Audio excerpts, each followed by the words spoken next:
contre Guingamp. Est-ce qu'il y a des regrets? Est-ce que aujourd'hui, après quelques jours ou 2 jours, est-ce qu'il y a des regrets sur ce match contre Guingamp? Oui, forcément déjà de par la physionomie du match, le but encaissé dans les arrêts de jeu qui nous mettent aujourd'hui, qui fait qu'on est à 5 points du 3e au lieu d'en être à 2.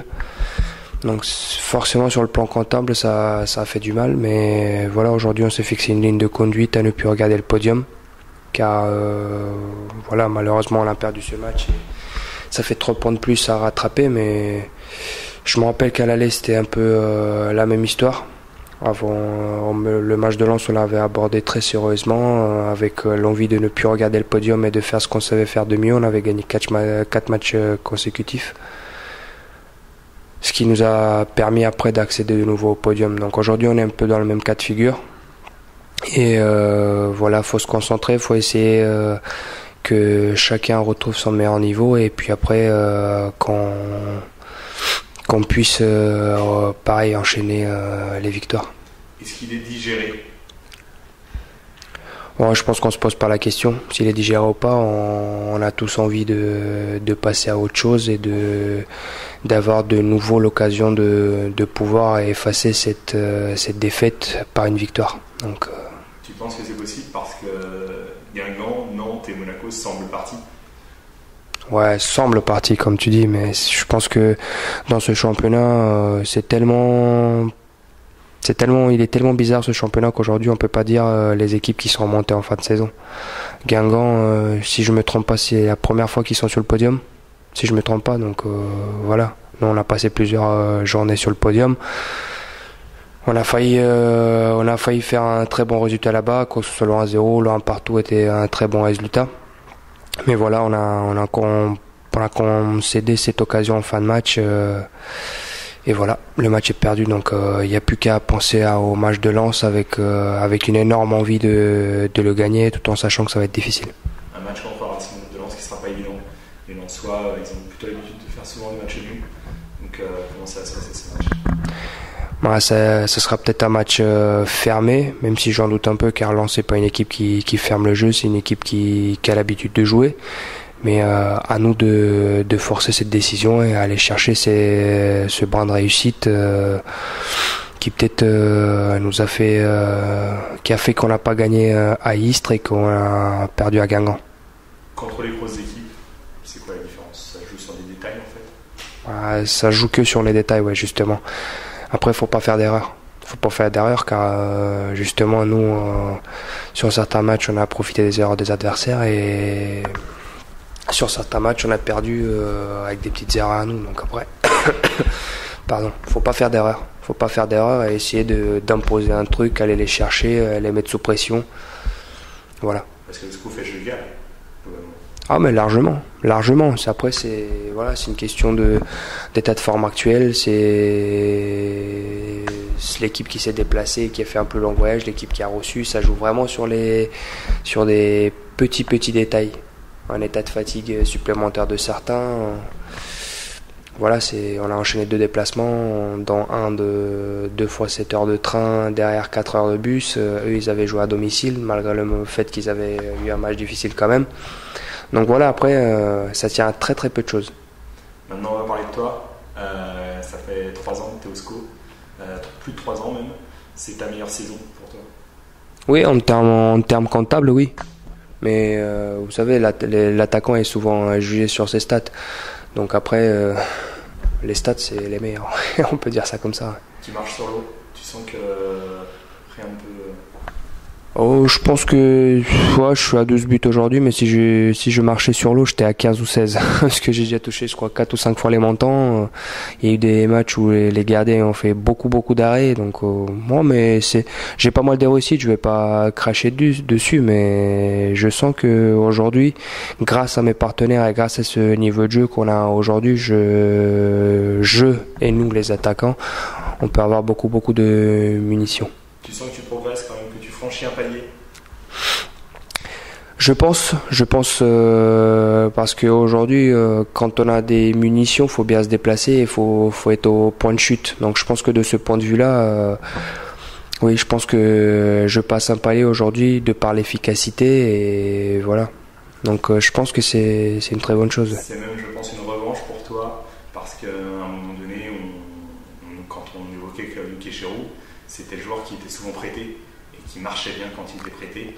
Là, ça y est, aujourd'hui, tu peux rester dans un club 3 ans et il va marcher la troisième année. Mais c'est souvent assez aléatoire pour un buteur car il peut très bien se sentir dans un club et après il change de club et il peut avoir plusieurs raisons pour lesquelles ça marche pas. Il peut avoir un système de jeu qui est pas adapté, il peut avoir un endroit dans lequel il se sent pas bien. Il y a plusieurs paramètres et comme les buteurs, c'est souvent les buteurs sont instinctifs. Quand il nous manque cette petite étincelle qui fait que tous les mouvements et tous les gestes qu'on fait deviennent un peu normaux, c'est plus pareil. C'est plus le buteur. Le buteur, il est instinctif. Dès qu'on fait des choses habituelles, faut sentir. Ce qu'on sent, on fait. Si on fait pas ce qu'on ressent, à un moment donné, ça va pas marcher. On saura pas pourquoi. Il n'y a pas de regret de ne pas avoir signé à Monaco, parce que Monaco t'avait contacté quand même pendant ce mercato, et finalement ça s'est pas fait. Ah mais à ce niveau-là, les choses me dépassent. Après, quand il y a l'intérêt d'un club, c'est sûr qu'il me fait énormément plaisir. Car Monaco, aujourd'hui, je vois pas que l'équipe qui est deuxième aujourd'hui, je vois pas que ça. Monaco, ça représente une institution du foot français. Pour moi, un des meilleurs clubs français à l'échelle européenne. Donc voilà, après c'est sûr que ça fait plaisir. Si c'est pas fait, c'est sûr que ça fait plaisir. Mais aujourd'hui, je j'ai pas de regrets particuliers. Je peux pas me permettre d'avoir des regrets particuliers car aujourd'hui on occupe une bonne place au classement et je me dois déjà envers moi-même, envers mes coéquipiers, envers le staff technique et tout le club, je me dois de rester à mon niveau.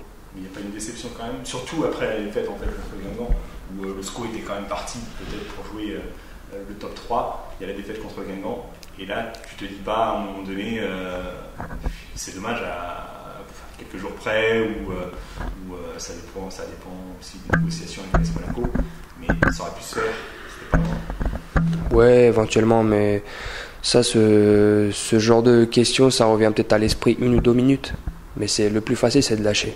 Dans la vie, quand c'est dur, le plus difficile, c'est de continuer à avancer, de se dire qu'il faut continuer à avancer. Quand tu lâches, c'est facile. Quand tu dis la première difficulté, bon c'est bon, j'y arriverai pas. Ça, c'est le plus facile. Le plus dur, c'est de continuer à avancer malgré toutes les choses qui arrivent. Et je me dis, dans la vie, s'il y a des choses qui arrivent pas, des fois, c'est peut-être qu'elles n'étaient pas censées arriver à un moment ou à un autre. Quand elles arrivent, et tu sais que tu as fait les choses comme il fallait, à un moment donné, tu as le juste retour.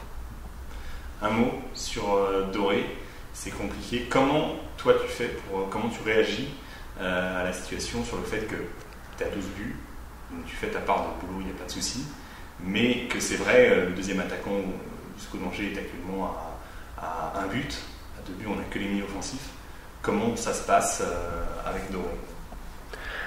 Fodé, c'est un garçon qui est encore très jeune et c'est sûr que je pense que c'est la première fois qu'il se confronte avec une situation du genre. J'essaie souvent de lui parler, même si c'est pas facile. Je sais à peu près ce qu'il ressent. J'ai passé la deuxième partie l'année dernière à mettre un seul but, ce qui était très dur à vivre, surtout pour un buteur. Donc voilà, sur mes 12 buts, il est impliqué directement dans 3 ou 4, mais il a dû faire 3 passes décisives comptées, et encore sur mes buts il a dû être sur l'avant-dernière passe sur encore 3. Donc aujourd'hui sur les 12 je lui en dois peut-être 6 ou 7. Donc aujourd'hui si au niveau comptable il a aucun but, faut pas juger que ça. Les gens qui sont au stade voient pas forcément tout ce qui se passe autour, et ce que j'aime bien chez lui c'est que malgré tout ça il n'arrête pas de travailler sur le terrain. Et voilà, des fois c'est difficile, je suis là pour lui et je ferai tout pour le faire marquer au plus vite. Enfin, par rapport à une équipe comme Guingamp, une équipe comme Monaco, ce qui manque, enfin moi j'ai l'impression que c'est juste un deuxième attaquant à côté de toi qui marque plus de buts en tout cas. Doré travaille énormément pour l'équipe, mais c'est vrai que, parce que toi, tu fais ta part de travail, tu as 12 buts, il y a Tabaré, on a 14, c'est vraiment pas loin. Par contre, derrière, sur le plan comptable, en tout cas, les autres sont pas là. Tu te sens pas un peu seul parfois, non ? Non. Après, vous savez, c'est une question d'instinct. Comme je l'ai dit, Fodé, depuis un petit moment, il fait plus les choses à l'instinct parce qu'il se pose trop de questions. Au moment où il arrive devant le but, il se pose trop de questions. Il va se dire, si je fais ça, il va l'arrêter. Si je fais ça, il va l'arrêter. Si je fais ça, je vais peut-être louper. Quand on commence à ne plus être positif dans la tête et se poser 3 questions, se dire, faut que je la mette en lucarne pour avoir une chance de marquer, c'est dur. Mais voilà, ça passera par le travail, ça passera par la persévérance. Mais après, si on marque autant de buts aujourd'hui, c'est grâce à lui aussi. Donc après, on n'est pas sûr que si on le replace et quelqu'un d'autre met des buts, le rendement de l'équipe sera meilleur. Car ça peut influencer sur beaucoup d'autres paramètres. Et aujourd'hui, tu as 26 ans. Quel est l'avenir pour Club Hockey Chéreau, la Ligue 1 ? En tout cas, j'espère bien en fin de saison. Pour moi, je l'ai souvent dit, c'est peut-être pas le moment ou jamais, mais ça y ressemble un peu. Je pense avoir trouvé la bonne carburation. Autant sur les 2 premières saisons, j'ai pas réussi à être régulier au niveau des buts sur la durée, malgré le fait que les occasions, je les ai toujours eues. Cette année, on fait une très bonne saison, on produit du beau jeu, donc c'est sûr que c'est nettement plus facile pour un attaquant de s'exprimer. Mais après, c'est toujours une question d'opportunité, de choix, on verra bien ce qui arrivera d'ici la fin de l'année. Tu penses aller bien avec le SCO d'Angers ou avec un autre club ? Forcément, la première idée, c'est pourquoi pas y accéder avec le SCO d'Angers. Car on a toujours été dans les 6 premiers ou dans les 5 premiers, je crois, fin journée sur 22 dans les 6 premiers. Donc après, on y pense forcément, mais il ne faut pas que ça devienne une obsession, car on sait aujourd'hui que dès qu'on réussit pas à faire certaines choses, ça va être dur. Il faut qu'on soit tous à un très bon niveau ensemble. Et les blessures aujourd'hui nous ont pas mal pénalisés. Je pense notamment à Richard, qui pouvait nous apporter énormément, et aujourd'hui il rame et il a un mental d'acier.